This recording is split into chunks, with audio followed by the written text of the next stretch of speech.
Baik Bapak Ibu saudara yang kasih Tuhan, kita diberikan satu tema yaitu harinya Tuhan. Dan tadi nyanyian kita juga semuanya bertemakan hari. Tetapi harinya Tuhan di sini nanti kita akan soroti dalam Zoom untuk yang khusus Bapak Ibu. Tetapi biarlah firman Tuhan yang saya dasari di dalam Keluaran 4 ayat 18 sampai dengan 23. Mari kita menyimak bersama-sama, saya akan membacakannya dengan agak cepat kepada kita sekalian, tetapi kita bisa memperhatikan bersama-sama. Keluaran 4 ayat 18 sampai dengan 23. Demikian firman Tuhan. Lalu Musa kembali kepada mertuanya Yitro serta berkata kepadanya, izinkanlah kiranya aku kembali kepada saudara-saudaraku yang ada di Mesir untuk melihat apakah mereka masih hidup. Yitro berkata kepada Musa, pergilah dengan selamat. Adapun Tuhan sudah berfirman kepada Musa di Midian, kembalilah ke Mesir, sebab semua orang yang ingin mencabut nyawamu telah mati. Kemudian Musa mengajak istri dan anak-anaknya lelaki, lalu menaikkan mereka ke atas keledai dan ia kembali ke tanah Mesir. Dan tongkat Allah itu dipegangnya di tangannya. Firman Tuhan kepada Musa, pada waktu engkau hendak kembali ini ke Mesir, ingatlah supaya segala mukjizat yang telah kuserahkan ke dalam tanganmu, kau perbuat di depan Fir'aun. Tetapi aku akan mengeraskan hatinya sehingga ia tidak membiarkan bangsa itu pergi. Maka engkau harus berkata kepada Fir'aun, beginilah firman Tuhan, Israel ialah anakku, anakku yang sulung. Sebab itu aku berfirman kepadamu, biarkanlah anakku itu pergi, supaya ia beribadah kepadaku. Tetapi jika engkau menolak membiarkannya pergi, maka aku akan membunuh anakmu, anakmu yang sulung. Amin. Bapak Ibu saudara yang dikasihi oleh Tuhan, di suatu tempat di stasiun bis, ini mungkin pernah kita, sudah lama ya, 2007 itu ada seorang yang bermain biola Bapak Ibu. Di stasiun bis itu dia bermain biola dengan indahnya begitu. Dan kemudian orang lalu lalang di sana. Ada banyak yang lalu lalang begitu ya. Ada yang mau pergi ke kantor, ada yang mau aktivitas, ada yang belanja, macam-macam. Ribuan orang lalu lalang di stasiun bis ini, terminal bis. Dan tidak terlalu menghiraukan ada orang yang main biola. Ada sih yang menghiraukan, sekitar 7 orang ya. Dari 1000 orang itu sekitar 7 orang yang berhenti sejenak untuk menikmati alunan biolanya ya. Dia bisa menikmati gitu. Tetapi enggak semua orang itu tahu gitu ya. Hanya ada 1 orang yang kenal siapa ini pemain biola ini. Dan kemudian diceritakan bahwa ini adalah eksperimen sosial gitu ya. Yang main biola itu adalah Joshua Bell. Joshua Bell. Dan selama dia ngamen di stasiun tadi itu, dia dapat uang kalau dirupiahkan tuh kira-kira sekarang 500.000 Bapak Ibu. Lumayan ya, 500.000. Tapi Joshua Bell ini adalah seorang pemain biola internasional yang mengadakan konser. Itu setiap konsernya itu 1 bangku ini tiketnya itu $100 Bapak Ibu. 1 bangku itu tiketnya sekitar 1.600.000 lebih, nggak tahu tergantung dolarnya sekarang gitu ya. Jadi 1 bangku itu 3 kali lipatnya dia ngamen selama sekitar 45 menit. Dan waktu dia konser itu bisa 500 sampai 1.000 orang datang untuk mendengarkan konsernya. Pada saat dia konser, dan dia bisa menghasilkan uang itu bisa miliaran Bapak Ibu. Dan itu orang yang datang itu adalah orang-orang yang sungguh bisa menikmati, penikmat-penikmat orkestra, dan dia menyisihkan waktunya secara khusus dan mungkin mengalokasikannya secara khusus, membatalkan semua rencana-rencana yang lain untuk satu konser ini. Sehingga mereka bisa menikmati konser Joshua Bell. biola yang, saya keliru piano sama biola yang dipakainya itu Bapak Ibu ya, itu harganya itu 50 miliar Bapak Ibu. Luar biasa. Tetapi berbeda dengan orang-orang yang ada di stasiun bis saat itu, di terminal pada saat itu, yang tidak bisa memahami keindahan musik, yang tidak bisa menikmatinya. Ratusan orang lalu lalang di situ tidak bisa menghargai keindahan dari alunan musik yang dimainkan oleh Joshua Bell itu. Karena apa? Karena bukan itu yang mereka cari Bapak Ibu. Bukan itu yang mereka cari. Karena mereka terlalu sibuk dengan kehidupan mereka sendiri pada saat itu. Sehingga tidak bisa menemukan keindahan itu. Bapak Ibu saudara yang kasih Tuhan, seringkali demikianlah sikap banyak orang Kristen terhadap panggilan Tuhan untuk bisa menikmati ibadahnya di hari yang khusus. Banyak orang belum bisa dan mungkin tidak bisa menghargai dan menikmati arti dari hari Tuhan untuk bisa beribadah kepada Tuhan di waktunya yang khusus. Untuk bisa melayani Tuhan dan menyembah Tuhan. Karena begitu banyak urusan, begitu banyak jadwal, begitu banyak disibukkan dengan hal-hal yang lain di tengah-tengah dunia ini. Sehingga tidak bisa menangkap keindahan dari panggilan Tuhan untuk kita bisa beribadah kepada Tuhan. Puji Tuhan Bapak Ibu hari ini bisa menangkap keindahan itu jika kita menangkapnya. Dan tanpa sadar Bapak Ibu ada banyak orang yang sudah melewatkan panggilan harinya Tuhan ini. Ada harinya Tuhan Bapak Ibu. Kalau tadi lagu kita, hari ini, tapi anak sekolah minggu tuh nggak mau terima kan gitu ya.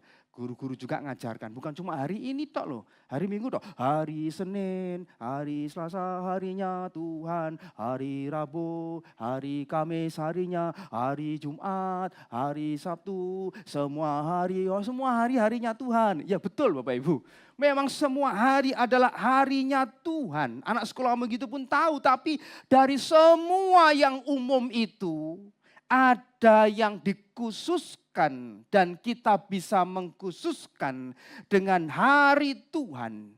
Yaitu panggilan kita beribadah bersama-sama kepada Tuhan. Hari kita berbakti dan hari kita mengucap syukur kepada Tuhan.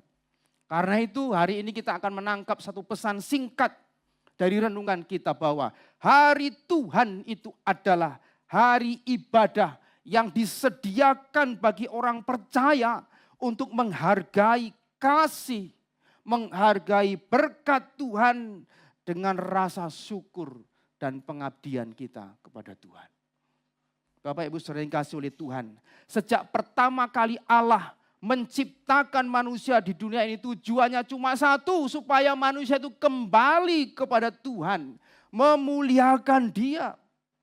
Tidak ada yang lain kecuali manusia itu supaya mengabdi kepada Tuhan, supaya beribadah kepada Allah dan memuliakan Dia. Tidak ada yang lain. Adam dan Hawa diciptakan, dikasih di Taman Eden pada saat itu untuk mengelola Taman Eden. Itu pengertian itu hampir mirip-mirip seperti mereka mengelola bait suci Bapak Ibu. Itu kembali diberikan untuk kemuliaan Tuhan. Kain, Habel, sejarah dari manusia pertama sampai seterusnya kita melihat ada Kain, ada Habel, kemudian ada Nuh, ada Set, ada Abraham, Isa, Yakub sampai kepada Daud. Semua perjalanan hidup mereka ada tanda-tanda penyembahan kepada Tuhan. Selalu ada mezbah yang didirikan untuk mereka berbakti kepada Tuhan. Selalu ada mezbah itu yang menunjukkan penyembahan mereka kepada Tuhan. Bapak Ibu saudaraku yang dikasihi oleh Tuhan. Dan dalam bagian ini kita melihat Israel itu memang ada dalam kondisi perbudakan pada saat itu. Dalam bacaan kita saat ini adalah fase sejarah Israel. Satu masa bangsa ini ada di dalam perbudakan di Mesir. Dan kalau kita berangkat dari bacaan ini, ada persoalan ibadah di sana yang ingin dimunculkan oleh teks ini. Di dalam bagian kerja Tuhan untuk memanggil umatnya. Mereka ada di dalam permasalahan ini Bapak Ibu, orang-orang Israel di tanah Mesir. Mereka diperbudak oleh Fir'aun, diperbudak oleh struktural pada saat itu sehingga mereka tidak bisa dengan leluasa untuk bisa mengabdi kepada Tuhan. Di dalam perbudakan umat Allah itu mereka tidak bisa bebas dan tidak bisa beribadah kepada Tuhan dengan leluasa bersama-sama. Di sana ada tuntutan loyalitas kepada Fir'aun itu jauh lebih tinggi daripada kepada Allah mereka. Fir'aun menuntut kesetiaan total orang-orang Israel pada saat itu. Semuanya harus diberikan kepada Fir'aun. Totalitas mereka, tenaga mereka, waktu mereka, hidup mereka harus diberikan kepada Fir'aun. Yang seharusnya mereka itu adalah milik Allah. Tapi pada saat itu mereka memberikan seluruh energi hidup dan tenaganya itu bukan kepada Allah, tapi dituntut diberikan kepada Fir'aun pada saat itu. Ini sebuah penindasan. Ini juga penindasan terhadap identitas umat Tuhan yang Tuhan berikan kepada Israel. Israel itu adalah anak perjanjian. Ini penindasan Fir'aun yang merampas Israel sebagai anak-anak Tuhan. Sampai Tuhan akhirnya berseru dalam ayat itu, Israel itu anakku, anakku yang sulung. Tapi anak yang tidak bisa datang kepada bapaknya. Israel itu anakku, anakku yang sulung. Tapi terhalang untuk bisa datang kepada bapaknya. Betapa kondisi ini Tuhan memperhatikan Bapak Ibu. Saya bisa merasakan sedikit sajalah. Karena saya adalah anak yang gak bisa datang kepada orang tuanya selama 8 tahun lebih. Dari sejak kelas 5 SD sampai lulus SMA lebih itu saya tidak bisa datang kepada orang tua. Karena orang tua saya itu pergi dan saya gak tahu persisnya di mana. Mungkin hanya lewat surat. Kalau zaman dulu tuh surat itu ya dikirim. Waktu itu saya tahu akhir-akhir itu orang tua tuh saya bekerja di Singapura Bapak Ibu. Jadi TKW ibu saya. Saya kirim surat gitu ya. Kalau kirim surat tuh terbangnya tuh 1 bulan Bapak Ibu baru sampai. Nunggu kabarnya juga kalau langsung dibalas tuh nunggu kabarnya juga 1 bulan juga gitu ya. Karena saya ada di daerah pelosok waktu itu. Betapa ya hanya bisa melihat surat seperti itu, melihat catatan seperti itu, betapa tidak ada kemampuan dan kesempatan untuk berjumpa dengan orang tua itu begitu sangat menyesakkan. Tetapi Israel di sini tidak dapat datang beribadah kepada Allah itu karena Fir'aun dan perbudakan saat itu. Dan kita melihat di situ catatannya, Musa diutus, tetapi Tuhan mengeraskan hati Firaun. Ini bukan Tuhan itu memunculkan kejahatan, tidak. Bahwa hati Firaun itu berkali-kali dalam catatan itu betul-betul mengeraskan, betul-betul melawan perintah Tuhan. Sehingga di dalam bagian Allah mengeraskan hati Firaun ini, ketika tahu berulang kali Firaun mengeraskan hatinya, maka Allah makin menegaskannya. Ini adalah bahaya besar bagi orang yang mengeraskan hati untuk leluasa bisa beribadah kepada Tuhan. Bapak Ibu Saudaraku yang dikasihi oleh Tuhan. Masalah-masalah seperti itu, problem ibadah itu bukan hanya terjadi zaman itu Bapak Ibu. Hari-hari ini kita juga bisa mengalami dan ini bisa melanda umat Tuhan hari ini. Memang pada saat ini kita tidak diperbudak secara fisik, Fir'aun tidak menekan kita tidak diperbudak secara nyata begitu ya Bapak Ibu ya. Orang Kristen tentu tidak diperbudak seperti di waktu Mesir itu.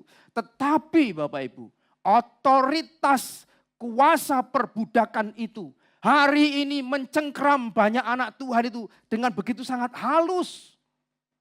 Dan dunia ini menjelma bagaikan Fir'aun modern di hadapan orang Kristen. Dan banyak orang Kristen itu masuk di dalamnya. Di dalam sistem ekonomi yang menuntut produktivitas. Wah, produktivitas itu adalah yang paling dituntut. Produktivitas tanpa batas, tidak kenal waktu. Kemarin saya dari malam itu dari Pare mau ke Kediri itu lewat, kemudian ada Ada warung Bapak Ibu, warung buka toko. Buka toko 25 jam. Bingung ini. Iki piye to karepe gitu ya. Kalau satu hari itu bisa 25 jam, 25 jam. Betapa Bapak Ibu ya produktivitas itu ditekankan sedemikian sampai melewati batas-batas jika perlu gitu ya. Ya itu sebagai iklan aja lah kemungkinannya. 25 jam tiap hari, ini toko apa begitu ya. Bapak Ibu, tapi itulah kenyataannya, tuntutan yang membuat kita tidak leluasa lagi secara khusus untuk bisa punya waktu yang khusus untuk beribadah kepada Tuhan. Bisa jadi. Waktu Natal saya ketemu tetangga begitu ya. Saya sampaikan, ibadah, Natal bisa datang ya, itu tanggal 25 pas merah gitu ya. Ya, dia jawabnya nggak tahu guyon atau gimana. Oh ya tanggal merah, tapi toko kalau merah itu nggak tutup katanya gitu. Ya wes gitu ya. Mohon maaf ya gitu. Ya termasuk saya juga nginget keluarga saya dulu Bapak Ibu. Ibu saya itu buka toko. Saya ceritakan kemarin di Komisi Pria ya. Ibu saya itu buka toko. Ibadah itu jam 8:30 Bapak Ibu. Tapi pasar itu sejak jam 5 pagi itu sudah rame gitu loh. Pikir ibu saya, wah eman-eman ini ada spare waktu segini kan gitu ya. Dibuka. Biasanya Minggu itu selalu dibuka. Kalau biasanya bedaknya itu semua dibuka, tapi kalau Minggu dibuka cuma 2 atau 3 bedak. Ya kira-kira orang cukup masuk lah begitu ya. Gitu ya, dilayani gitu ya. Suwi, orang mlebu metu gitu, Bu, sebentar Bu. Jadi lama-lama apa? Lama-lama telat. Jadi hampir jam 9 itu terpaksa akhirnya ditutup, akhirnya ke gereja ya telat gitu ya. Ke gereja kadang-kadang waduh telatnya terlalu lama, akhirnya nggak ke gereja. Ya itu ibu saya cerita kepada saya, waktu itu saya masih kecil, masih TK waktu itu. Ya gitu loh, dulu ibu tuh kayak gitu loh. Enggak memprioritaskan ibadah katanya begitu. Dia cerita sekarang sudah bertobat Bapak Ibu. Bapak Ibu, itu dunia kita. Berapa banyak orang Kristen yang tidak dapat beribadah karena harus produktivitasnya tinggi dan harus bekerja tanpa ada waktu batasan. Di tanggal merah sekalipun, ini pergumulan. Tidak gampang. Banyak orang Kristen tidak dapat beribadah karena memang kondisinya sedemikian. Itulah perbudakan yang secara halus sudah merenggut kita. Budaya kerja, pendidikan hari ini yang menggerus waktu, energi, dan perhatian sangat luar biasa Bapak Ibu. Istilah workaholic gitu ya, kerja yang tanpa mengenal lelah. Dan anak zaman sekarang pendidikannya begitu luar biasa. Saya juga melihat anak saya itu pulang 1:30, setelah itu les. Ada les matematika, setelah les matematika les bahasa Inggris. Pagi berangkat, pulang sore jam 5:30. Iki sekolah apa? Pikiran saya. Tuntutannya kok begitu gitu ya. Wah luar biasa hari-hari ini. Budaya pendidikan seperti itu. Ritme yang tidak memberikan ruang nafas yang cukup lega dan leluasa untuk menikmati Sabat sebagai ibadah, pembentukan formasi rohani kita sebagai orang percaya. Dan akibatnya Bapak Ibu ya, akibatnya dengan kondisi seperti itu. Kesakralan, marwah dari ibadah itu diturunkan lebih rendah. Menjadi poin opsional. Pilihan. Ibadah itu hanya salah satu alternatif. Bukan pusat kehidupan orang percaya. Jadwal kehadiran ibadah itu tunduk kepada jadwal dunia ini. Liturgi kita, lamanya kita beribadah itu dituntut supaya lebih efisien, supaya lebih nyaman, ojo terlalu suwi-suwi gitu ya. Nek bisa ibadah itu 45 menit cukup gitu ya. Kalau ada gereja mungkin 1 jam saja, kita akan buka gereja 40 menit saja misalkan gitu. Itu mungkin lebih menarik karena enggak terlalu lama, lebih efisien, enggak usah lama-lama. Yang penting kan Isa absen, cukup. Ya itulah Bapak Ibu pergumulannya. Kita sadar bahwa ini ada di pergumulan kita zaman ini. Kalau ibadah gereja kita ini kan enggak terlalu lama lah, rata-rata itu 1,5 jam lah ya. 1,5 jam, kalau terlalu lama ya mungkin nanti ngomong sama Kak Erin untuk dipotong 1 jam itu ya. 1,5 jam saya pikir ya masih kadang-kadang kita di warung kopi itu bisa enggak sadar bisa sejam lebih juga gitu ya Bapak Ibu. Tapi kita sadar Bapak Ibu, kalau kita enggak hati-hati, kekristenan itu meyakini bahwa manusia itu cenderung tidak pernah netral. Ia akan selalu menjadi hamba. Baik itu hamba dosa, ataupun itu hamba kebenaran. Itu Roma 6 ayat 16 Bapak Ibu. Kita enggak pernah akan netral. Persoalannya itu bukan apakah kita itu nanti mau jadi hamba atau tidak. Bukan, itu memang kita begitu. Tetapi persoalannya adalah kepada siapa kita memberhamba diri kita. Ketika sistem hidup, sistem ekonomi menjadi penentu dari ritme ibadah kita. Ketika semua itu mengambil posisi sebagai Fir'aun modern yang memperbudak kita dan membelenggu kita, maka disitulah Bapak Ibu, kita merendahkan kesakralan dan marwah daripada ibadah itu sendiri. Tidak ada lagi kebebasan untuk beribadah di bawah ketuhanan Yesus. The Lordship of Jesus Christ, Dia sebagai Tuhan, di mana kita melayani. Tetapi sebaliknya kita akan di bawah tirani jadwal dunia yang kita susun begitu sangat padat sekali. Sehingga kita mengesampingkan kekhususan harinya Tuhan untuk beribadah. Belum lagi konflik loyalitas, menuntut kesetiaan Bapak Ibu. Kita perlu energi, perlu tenaga, perlu pikiran, effort yang sangat serius untuk karir kita, untuk masa depan kita, untuk hal-hal yang lain. Sehingga itu menarik kita untuk semakin mengurangi kesetiaan di dalam menyediakan waktu kita beribadah kepada Tuhan. Akibatnya Bapak Ibu, di dalam perkara ibadah itu kepentingannya diturunkan dengan alasan soal ini kan masalah privat, gak usahlah terlalu ngurusi ibadah. Ini urusan pribadi, ini hak asasi personal, gak usahlah terlalu diurus-urus, gak usah terlalu diingat-ingat. Semua punya hak asasi, punya urusan privat, diturunkan seperti itu Bapak Ibu. Sehingga kita sangat enggan sekali untuk mengingatkan, untuk bisa mendorong orang bisa beribadah kepada Tuhan. Orang percaya kepada Tuhan Yesus, tapi dia hanya percaya kepada Yesus juru selamat penyelamatku.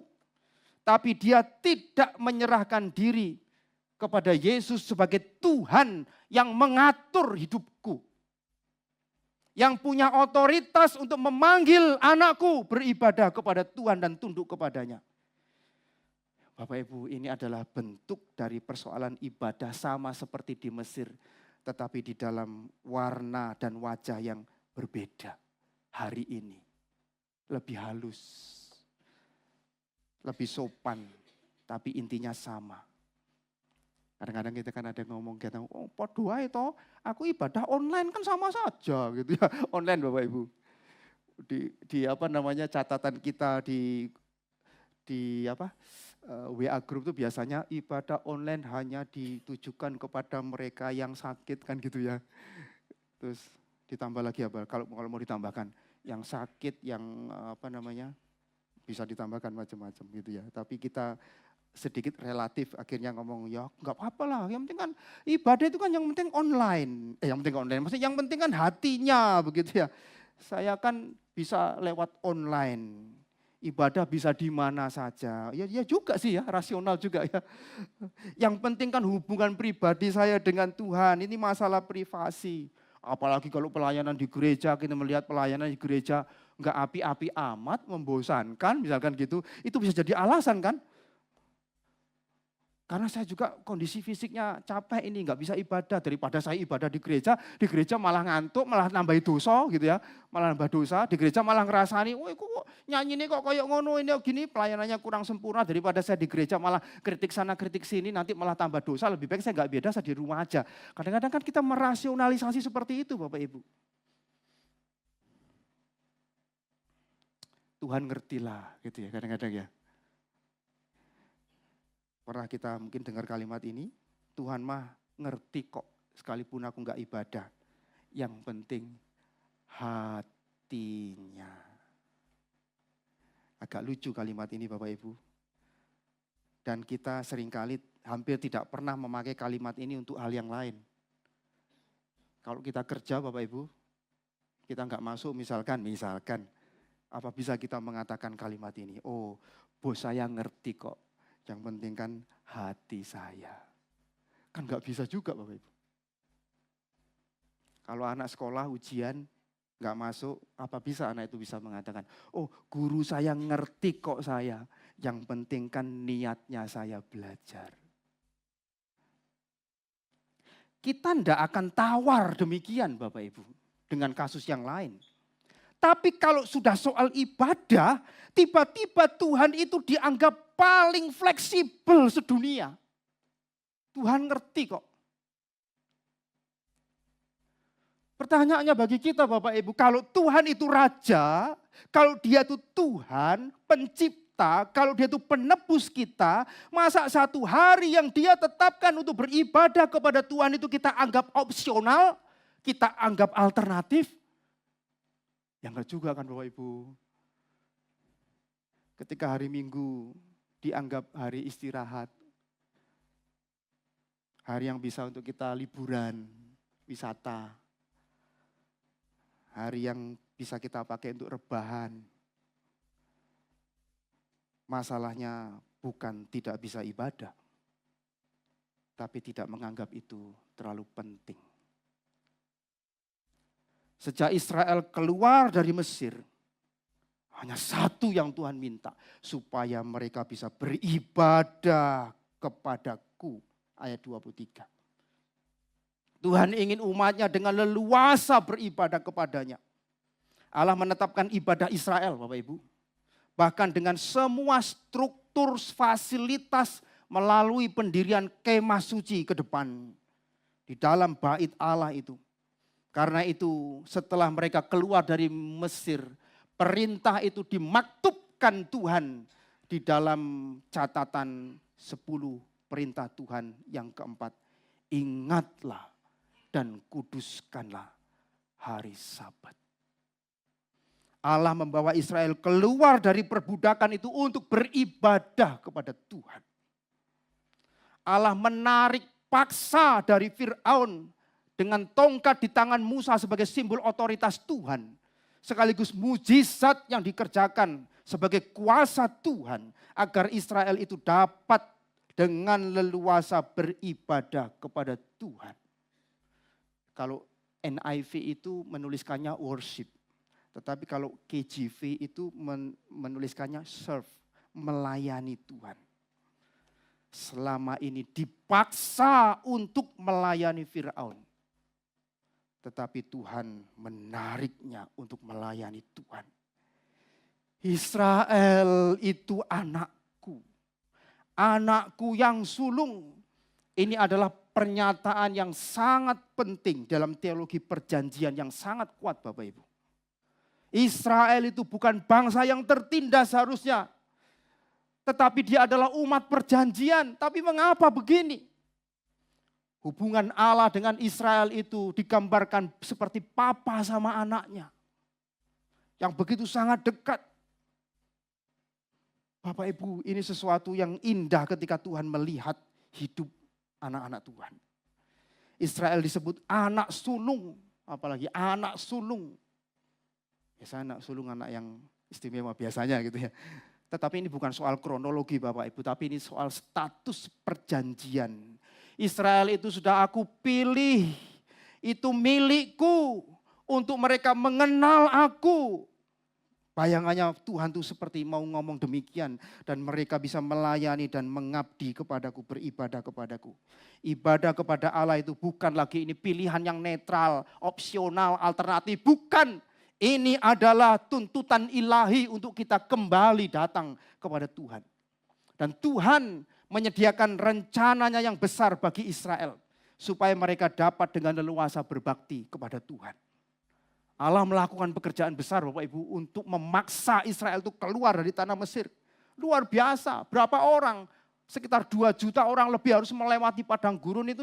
Kalau satu orang itu minum 1 liter itu berarti 1 hari harus sediakan 2 juta liter air Bapak Ibu. Bayangkan siapa itu yang menyediakan, yang memelihara? Tuhan yang memelihara. Berapa makanan harus disiapkan dengan 2 juta orang itu? Tuhan yang memelihara, Tuhan berupaya sedemikian rupa untuk umatnya itu bisa bebas dan datang kepada Tuhan, beribadah kepada Tuhan. Mereka tahu siapa Allah dan apa yang telah diperbuat Tuhan atas kehidupan mereka. Ini sudah cukup menjadi alasan untuk Israel beribadah kepada Tuhan. Apalagi kalau mau dikontraskan dengan keadaan Israel Bapak Ibu. Israel yang tegar tengkuk. Israel yang tidak gampang percaya. Israel yang seringkali lupa berterima kasih kepada Tuhan. Lupa kebaikan Tuhan. Bangsa yang sering tidak tahu diri karena banyak menuntut Tuhan. Apalagi dengan dikontraskan itu. Wah, puji Tuhan kalau Tuhan masih memberi kesempatan. Datanglah anakku beribadah kepada Tuhan. Jadi Bapak Ibu. Ibadah yang ditentukan bagi Israel ini harus menjadi ungkapan rasa syukur yang nyata. Yang kelihatan dari iman mereka kepada Tuhan. Kita bagaimana? Bapak Ibu, orang Kristen perjanjian baru. Itu melihat ibadah itu di dalam kemurahan Allah. Melalui Tuhan Yesus Kristus. Kalau saya bacakan di dalam ayat Ibrani 10 ayat 19 sampai 22 Bapak Ibu ya.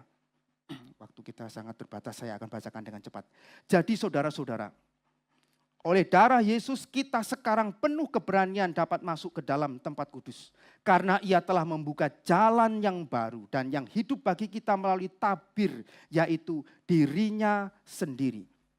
Dan kita mempunyai seorang imam besar sebagai kepala rumah Allah. Karena itu marilah kita menghadap Allah dengan hati yang tulus ikhlas dan keyakinan iman yang teguh. Oleh karena hati kita telah dibersihkan dari hati nurani yang jahat dan tubuh kita telah dibasuh dengan air yang murni. Puji Tuhan. Disinilah kita orang percaya Bapak Ibu, di perjanjian baru ini Kristus itu pusat yang menggenapi dan memperbaharui ibadah kita orang percaya. Hari Tuhan yang disiapkan bagi kita adalah hari syukur untuk memperingati karya Kristus. Khususnya di dalam karya kebangkitan. Ibadah orang Kristen di dalam kemurahan Tuhan itu pusatnya kepada Kristus. Harinya Tuhan itu adalah hari kebangkitan Kristus yang kita rayakan, yang kita peringati. Hari Minggu. Hari ibadah. Hari memperingati kebangkitan Kristus. Dan waktu Yesus setelah bangkit itu kan menampakkan diri kepada murid-muridnya Bapak Ibu. Waktu Yesus menampakkan diri kepada murid-muridnya itu, kita kalau lihat catatan itu selalu hari Minggu. Inilah yang kita pahami sebagai hari Tuhan. Hari peringatan. Tuhan Yesus mengatakan anak manusia adalah Tuhan atas hari Sabat. Ini menunjukkan otoritas ilahi bahwa Sabat kita, ingatlah dan kuduskanlah hari Sabat. Itu sudah digenapi di dalam Kristus. Memperingati karya keselamatannya, kebangkitannya. Di hari Minggu kita beribadah. Kalau kita lihat dalam Kolose pasal 2 ayat 16 sampai 17. Kristus itu menggenapi seluruhnya termasuk Sabat. Tanpa kebangkitan Kristus, ibadah kita ini boje. Gak ada artinya apa-apa, gak ada maknanya. Tidak memiliki pengharapan, tidak ada kemenangan Bapak Ibu. Pada zaman para rasul kalau kita melihat orang Kristen mula-mula. Selalu menggunakan hari pertama, hari Minggu untuk beribadah dan memberi persembahan hari yang khusus bagi Tuhan. Ini bukan soal tradisi Bapak Ibu, tapi ini soal respon terhadap Injil Tuhan. Makanya tadi bacaan kita, janganlah kita menjauhkan diri dari pertemuan-pertemuan ibadah. Ibadah itu bukan soal jadwal, bukan soal kebiasaan. Ibadah itu adalah pengakuan di khalayak ramai bahwa saya milik Tuhan. Seperti cincin nikah. Wah, cincin saya enggak ada. Ini enggak cukup soalnya Saudara Ibu. Seperti cincin nikah itu kan ada identitas. Tak ada kok bojoku nanti masih ada enggak cincinnya. Pengakuan identitas. Memang cincin ini tidak serta-merta membuat saya itu pasti setia kan gitu ya. Tapi pengakuan identitas bahwa saya terikat. Hari Tuhan itu disediakan. Kalau tadi Tuhan Yesus mengatakan, aku adalah Tuhan atas hari Sabat. Tetapi Tuhan juga mengatakan, hari Sabat itu diadakan untuk manusia. Tuhan tahu manusia di dalam kehidupannya. Tuhan tahu kita butuh tempat perhentian. Kita butuh diingatkan, kita butuh diluruskan. Kita butuh dihidupkan kembali. Justru hari Tuhan itu diberikan kepada kita. Kita sambut dengan ucapan syukur Bapak Ibu.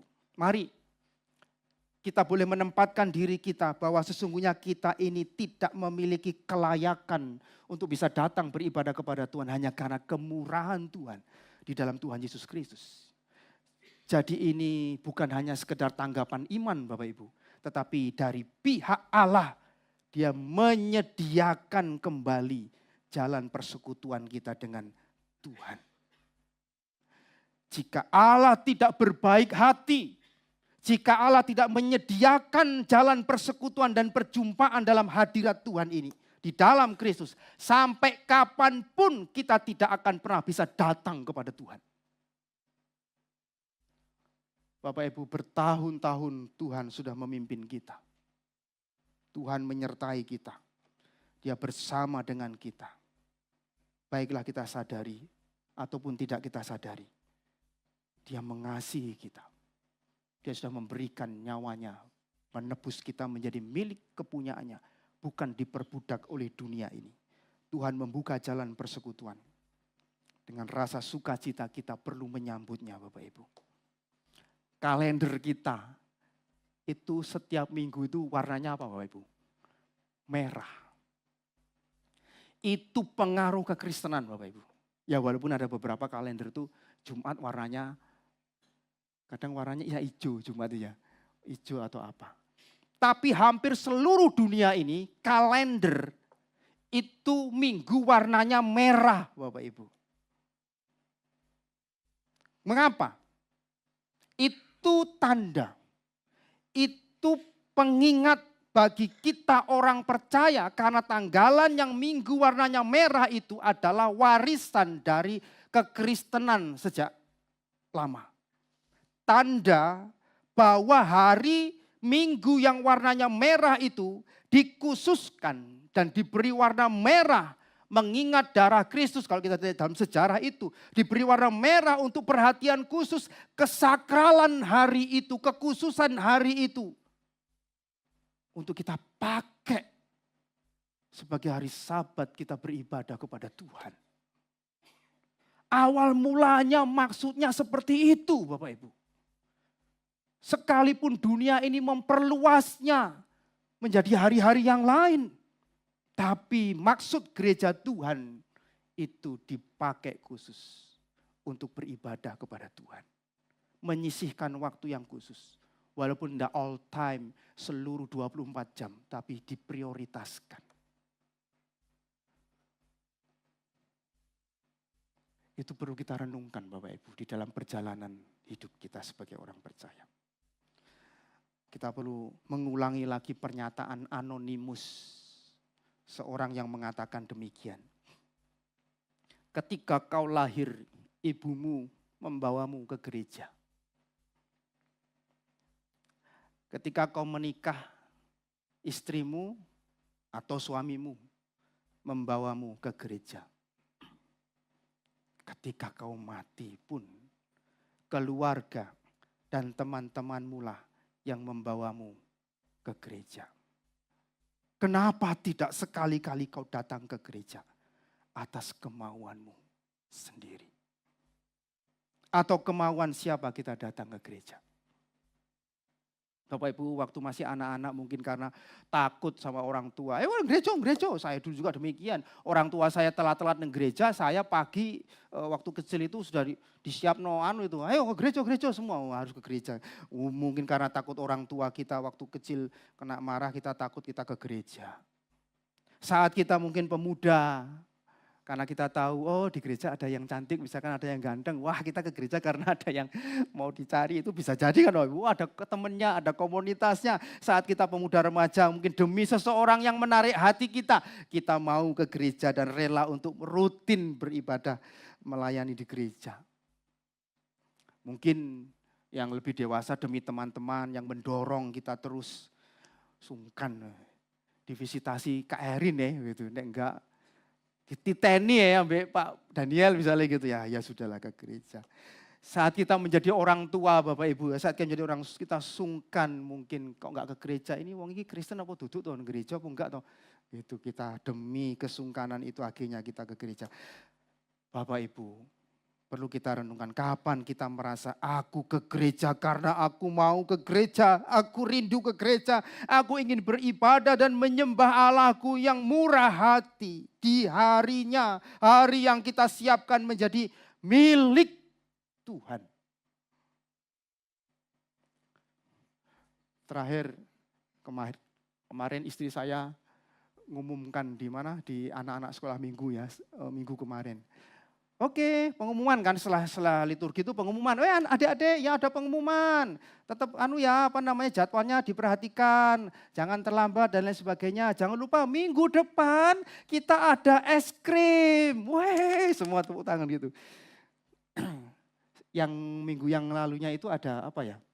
Ada juga bingkisan ini. Terus setelah selesai saya sama istri kemudian siang itu pergi.